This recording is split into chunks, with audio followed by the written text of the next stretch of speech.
Hello friends, वैद्य ICS के इस platform पर आपका स्वागत है।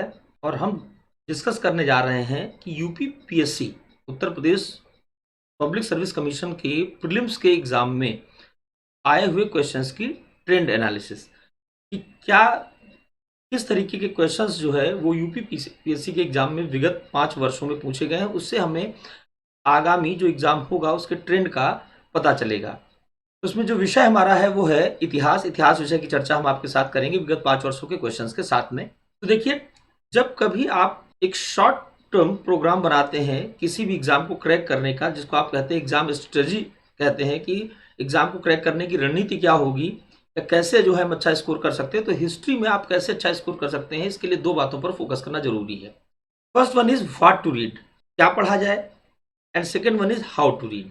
तो व्हाट टू रीड में हम ट्रेंड एनालिसिस करेंगे, किस एरिया को आयोग टारगेट कर रहा है जिससे क्वेश्चंस वो आपके पूछता है। तो ट्रेंड एनालिसिस में हम कोर एरिया की चर्चा करेंगे, जिस एरिया से आपको एग्जाम में क्वेश्चन मिलने की संभावना सबसे ज्यादा होती है।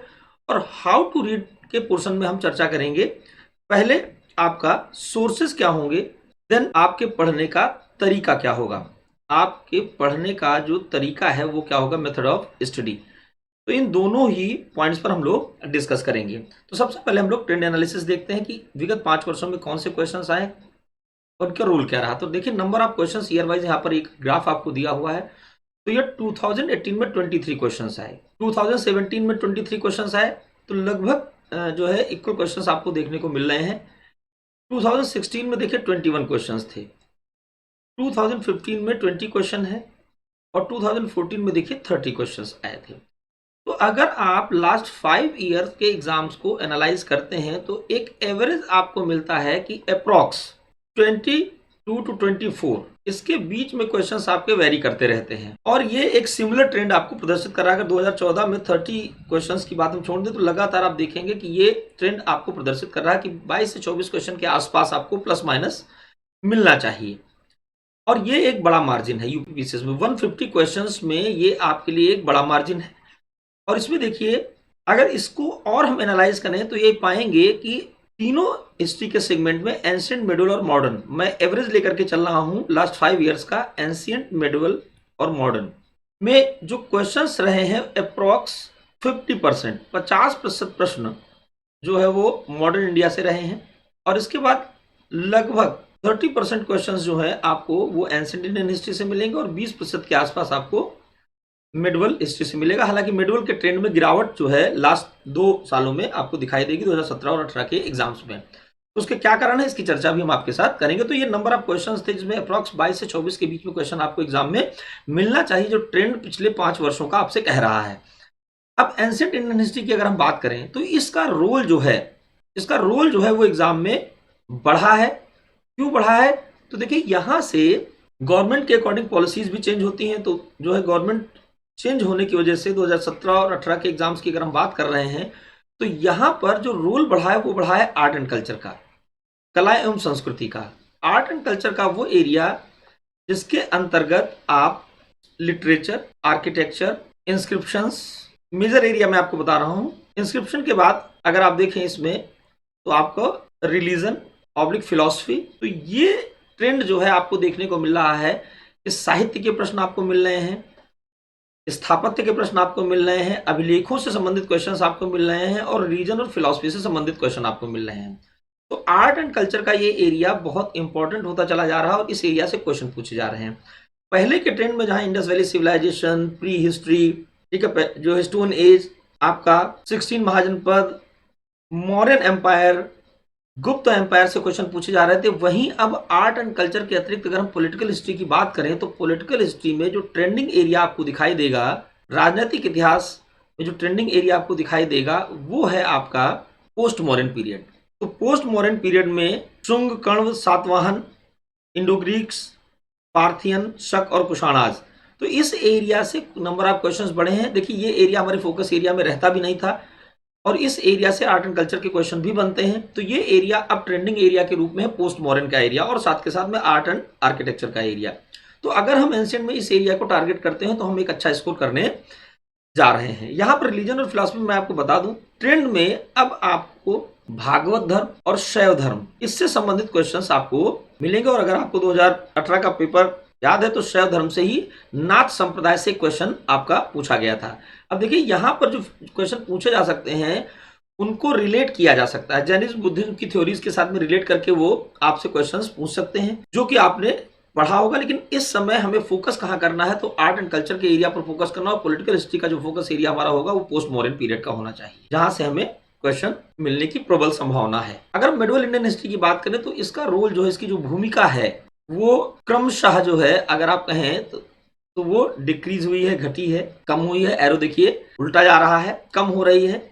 मिडिवल इंडियन हिस्ट्री में देखिए 3 मेजर एरिया को हम लोग टारगेट करते हैं। एक तो प्रोविंशियल डायनेस्टीज का एरिया है, दूसरा है दिल्ली सल्तनत का, और तीसरा है मुगल्स। अब अगर हम बात करें तो यहाँ पर प्रोविंशियल डायनेस्टीज या राजपूत काल या प्रांतीय राजवंशों से आने वाले क्वेश्चंस जो है आपको मिल रहे हैं, ट्रेंड में है कि यहाँ से क्वेश्चंस आपको एग्जाम में मिल रहा है। लेकिन दिल्ली सल्तनत और मुगल का रोल घटा। यहाँ पर जो क्वेश्चन आपसे पूछे जा रहे हैं बेसिकली वो भी आर्ट एंड कल्चर से संबंधित क्वेश्चन ज्यादा पूछे जा रहे हैं। कला एवं संस्कृति से संबंधित जो भी प्रश्न पूछे जा रहे हैं वो कला एवं संस्कृति से संबंधित है। जैसे आर्किटेक्चर के एरिया से क्वेश्चन आपका है, लिटरेचर के एरिया से क्वेश्चन आपका है, पेंटिंग के एरिया से क्वेश्चन पूछा जा रहा है जो ट्रेंड में है, और इसके अलावा जो इंपॉर्टेंट रूलर्स रहे हैं, उनकी पॉलिसीज रही हैं, उनसे संबंधित क्वेश्चन पूछे जा रहे हैं। तो रोल जो है इसका मिडिवल का कम हुआ है। लेकिन यहाँ आप ये ध्यान रखिएगा कि प्रोविंशियल डायनेस्टीज के साथ साथ दिल्ली सल्तनत का जब डिसइंटीग्रेशन शुरू हुआ और मुगल्स का एस्टेब्लिशमेंट भारत में हुआ, तो उस बीच साउथ इंडिया में विजयनगर और बहमनी एम्पायर रहे। तो विजयनगर साम्राज्य से भी क्वेश्चन आपको मिलता है, और भक्ति और सूफी मूवमेंट ये एरिया भी आपके ट्रेंड एरिया में होना चाहिए। तो यहाँ पर अगर हमें फोकस करना है तो प्रोविंशियल डायनेस्टीज में कुछ प्रॉपर डायनेस्टीज जो हैं, गुर्जर प्रतिहार हैं, चंदेल हैं, राष्ट्रकूट हैं, पल्लव हैं, चोल हैं, साउथ इंडिया और नॉर्थ इंडिया की मिला करके देखें, पाल है और सेन डायनेस्टी है। तो अगर हम ये 7-8 डायनेस्टीज को फोकस करते हैं तो 100% यहाँ से बनने वाला क्वेश्चन हमें मिलेगा। और यहाँ जो क्वेश्चन पूछा जा रहा है उसमें जो क्वेश्चन आता है वो इनके आर्किटेक्चर से क्वेश्चन होता है, और दूसरा होता है इनके शासकों की टाइटल से, उनकी उपाधियों से क्वेश्चन होता है, और जो लिटरेचर, जो कोर्ट पोएट रहे, वो 3 एरिया जो है ये सबसे ज्यादा ट्रेंड करते हैं जहां से क्वेश्चन बनाया जाता है आपका। तो भक्ति और सूफी मूवमेंट और विजयनगर एम्पायर को अगर आप कवर करते हुए चलते हैं तो आप मिडिवल में आने वाले जो भी क्वेश्चंस आपके आते हैं, कमोबेश इनकी संख्या कम हुई है लेकिन आप आसानी से उनको स्कोर कर सकते हैं। मॉडर्न इंडियन हिस्ट्री की बात करें तो एज यूजुअल हमेशा से इसका रोल ज्यादा रहा है, क्योंकि सिलेबस में ही आपको लिखा रहता है Indian history and Indian national movement. तो भारतीय इतिहास और भारतीय राष्ट्रीय आंदोलन ये आपको मिलता है। अब यहां पर हम थोड़ा सा इसकी एनालिसिस को फोकस करें और ये समझने की कोशिश करें कि कौन सा एरिया हमारे लिए ज्यादा फ्रूटफुल साबित हो रहा है इस समय। तो यहां देखिए 1707 टू 1857 का एक ये एरिया है, दूसरा एरिया 1858 टू 1905 का है, और तीसरा आपका 1905 ऑनवर्ड्स 1947/64 का है। पंडित नेहरू के कार्यकाल तक के क्वेश्चंस आपसे पूछे जाते हैं। अब देखिए इस ट्रेंड में मैंने इसको इस बीच वाले पार्ट को क्यों लिया, मैं यहाँ पर 1858 से लेकर के और 1947 का एरिया ले सकता था, लेकिन मैं इसे आपको 2 पार्ट में डिवाइड करके बताऊंगा। तो ये तो हमारा फर्स्ट फेज है under BEIC, British East India company, जिस समय उन्होंने अपने साम्राज्य का विस्तार किया और भारत में जो प्रिंसली स्टेट्स थे उनको समाप्त किया, मुगल्स को कमजोर किया और धीरे धीरे उन्होंने अपनी सत्ता को एस्टेब्लिश किया। इसके बाद जो दूसरा एरिया है ये है, इसे हम नाम देंगे first phase of national movement और इसे नाम देंगे second phase of national movement. अब अगर आप देखें तो पहले एरिया में जो क्वेश्चंस आपका बन रहा है वो क्वेश्चंस, जो भी क्वेश्चन आपसे पूछे जाते हैं वो ओरिजिन ऑफ न्यू स्टेट से पूछे जाते हैं, जैसे बंगाल, मैसूर, मराठा, अवध, हैदराबाद, सिख। तो इन स्टेट्स के through British East India company के कौन कौन से युद्ध हुए, उनकी ट्रीटीज कौन कौन सी रही, जैसे फर्स्ट जो है एंग्लो मैसूर वार कब हुआ या किसके बीच में हुआ, गवर्नर जनरल कौन है, उस समय समापन किस संधि के साथ हुआ। तो ये बड़ा जो है ट्रेंडिंग एरिया है आयोग का, जो है वॉर्स एंड ट्रीटीज का इस टाइम पीरियड से, तो इसको आपको फोकस करना है।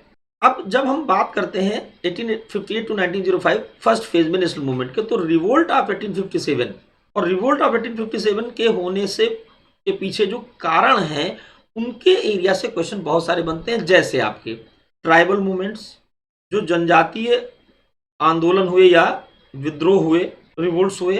दूसरा है एग्रेरियन मूवमेंट्स, किसान आंदोलन या जो हुए उनसे क्वेश्चंस आपका बनता है। तो इस एरिया में ट्राइबल और एग्रेरियन मूवमेंट से क्वेश्चंस अब के ट्रेंड में ज्यादा पूछे जा रहे हैं।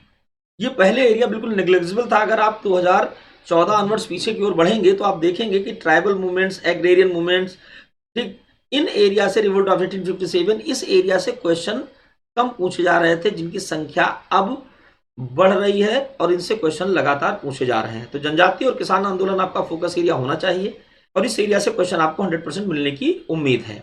इसके अलावा जब हम और सबसे ज्यादा जो क्वेश्चंस ट्रेंड किए हैं, अगर हम लास्ट 2 ईयर्स की बात करें तो first phase of national movement से किए हैं, जिसको मैंने 1905 तक आपको बताया। इस एरिया से जो है क्वेश्चंस ज्यादा ट्रेंड कर रहे हैं, क्योंकि इसी फेज में आपका रिवोल्यूशनरी मूवमेंट स्टार्ट हो गया था। क्रांतिकारी आंदोलन जो है वो भी भारत में स्टार्ट हो गया था।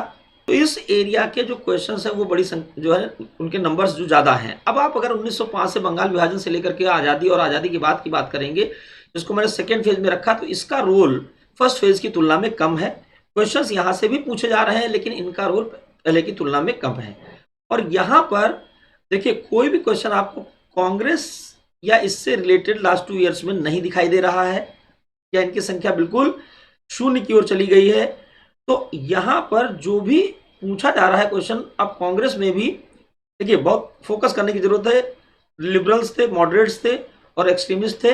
तो एक्सट्रीमिस्ट बेस्ड क्वेश्चन आपसे पूछा जा रहा है, जैसे लाल बाल पाल से संबंधित क्वेश्चन आपको होगा। रिवोल्यूशनरी मूवमेंट में अरविंदो घोष है, इनसे संबंधित क्वेश्चन होगा। सावरकर, वीडी सावरकर से संबंधित क्वेश्चन आपसे पूछा जा सकता है। चंद्रशेखर आजाद, सुखदेव, राजगुरु, भगत सिंह, इनसे क्वेश्चन आपके पूछे जा रहे हैं। HRA, HSRA, इन ट्रेंड से भी क्वेश्चन आपके पूछे जा रहे हैं। तो रिवोल्यूशनरी मूवमेंट हमारा इंपॉर्टेंट एरिया हो गया, ट्राइबल मूवमेंट, एग्रेरियन मूवमेंट हो गया। और यहां पर कांग्रेस में हम जो एक्सट्रीमिस्ट हैं या गर्म बनती हैं, लाल बाल पाल, इनसे क्वेश्चन पूछा जा रहा है। देखिए, बाल गंगाधर तिलक से क्वेश्चन पूछा गया था लाठी क्लब, कि लाठी क्लब किसने बनाया था, तो बाल गंगाधर तिलक ने बनाया था। तो इस तरीके का क्वेश्चन आपको यहां से पूछा जा रहा है।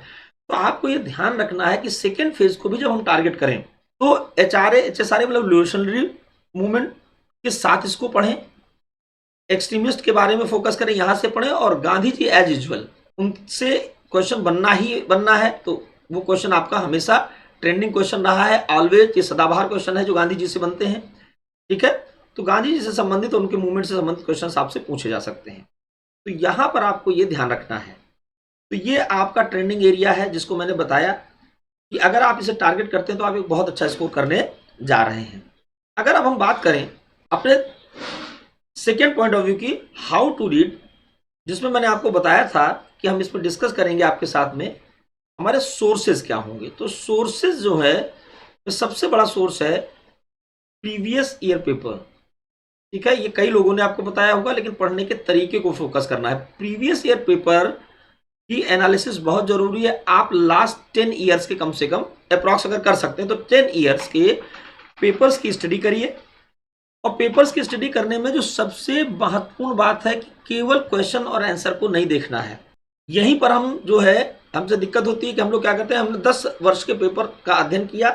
पहले के ट्रेंड में रिपीट क्वेश्चन 2014-15 तक रिपीट क्वेश्चंस की संख्या रहती थी। तो रिपीट क्वेश्चन की संख्या रहने से लोगों को एक विश्वास हो गया था, अगर हम प्रीवियस ईयर पेपर को रट कर चले जाएंगे तो हम बहुत अच्छा स्कोर कर लेंगे। लेकिन ये मिथक 2017 और 18 के पेपर में धीरे धीरे टूटता चला जा रहा है, ठीक है। क्यों टूट रहा है, तो देखिए यहां पर नए टाइप के क्वेश्चंस आए हैं। अब एरिया वही है, क्वेश्चंस का मोड जो है वो चेंज हुआ है। तो जब फोकस एरिया चेंज हुआ है तो नए क्वेश्चंस भी आपके ट्रेंड कर रहे हैं। ऐसे में आपको प्रीवियस ईयर पेपर्स में जो कोर एरिया मैंने बताया है, आपको टारगेट उसे ही करना है, उससे आए क्वेश्चन को। लेकिन आपको उस क्वेश्चन, जिस एरिया को आप पढ़ रहे हैं, उस एरिया से और नए क्वेश्चंस क्या फॉर्म हो सकते हैं, उसके एक्सप्लेनेशन या व्याख्या को देख करके आपको ये तय करना पड़ेगा कि उसके एक्सप्लेनेशन से क्या कोई नया क्वेश्चन आपके लिए बन सकता है। जैसे उन्होंने एक क्वेश्चन आपसे पूछ दिया संथाल विद्रोह के बारे में, तो संथाल विद्रोह कब हुआ, किसने इसका नेतृत्व किया, यहां तक के क्वेश्चंस उन्होंने पहले भी पूछ रखे हैं आपसे। लेकिन अब वो क्वेश्चन संथाल विद्रोह पर एनालिटिकल पूछ सकते हैं। जैसे रीजन क्या था, संथाल विद्रोह का कारण क्या था। ठीक है, अब कारण पर गए तो एनालिटिकल पार्ट उसका आ गया, उसी में उन्होंने दूसरे एक जो है एग्रेरियन रिवोल्ट का या ट्राइबल रिवोल्ट का क्वेश्चन उसमें ऐड कर दिया। ठीक है, तो इस मुंडा विद्रोह से संबंधित कोई चीज उन्होंने उसमें डाल दिया, 4 स्टेटमेंट दे दिए। तो ऐसे क्वेश्चन को टारगेट करना है, तो आपको फैक्ट्स नहीं पढ़ना है, फैक्ट्स की जो एनालिसिस दी उस एनालिसिस को पढ़ना है प्रॉपर, और ये देखना है कि एनालिसिस के थ्रू कौन से नए क्वेश्चंस बन सकते हैं या फॉर्म किए जा सकते हैं।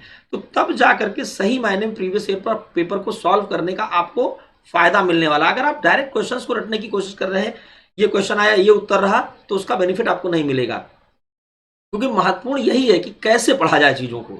तो प्रीवियस ईयर पेपर के जो क्वेश्चंस हैं उनकी जो मैंने कोर एरिया बजाया उनकी एनालिसिस करनी है, और उनके एक्सप्लेनेशन को फोकस करते हुए तय करना है कि आगे के क्वेश्चंस हमारे क्या होने जा रहे हैं। दूसरी बात यहां ध्यान दीजिएगा कि रेगुलर प्रैक्टिस आपको करनी है, और जितना आप प्रैक्टिस करते जाएंगे उतना ही आपकी कॉन्सेप्चुअल क्लैरिटी बढ़ती चली जाएगी, और कॉन्सेप्चुअल क्लैरिटी बढ़ने से आपको आने वाले एग्जाम्स में बहुत बेनिफिट होने जा रहा है। तो अगर आप इस ट्रेंड को पूरा फॉलो करते हैं तो मुझे उम्मीद है कि आप बहुत अच्छा स्कोर करके अपने एग्जाम में आने वाले हैं। Thank you.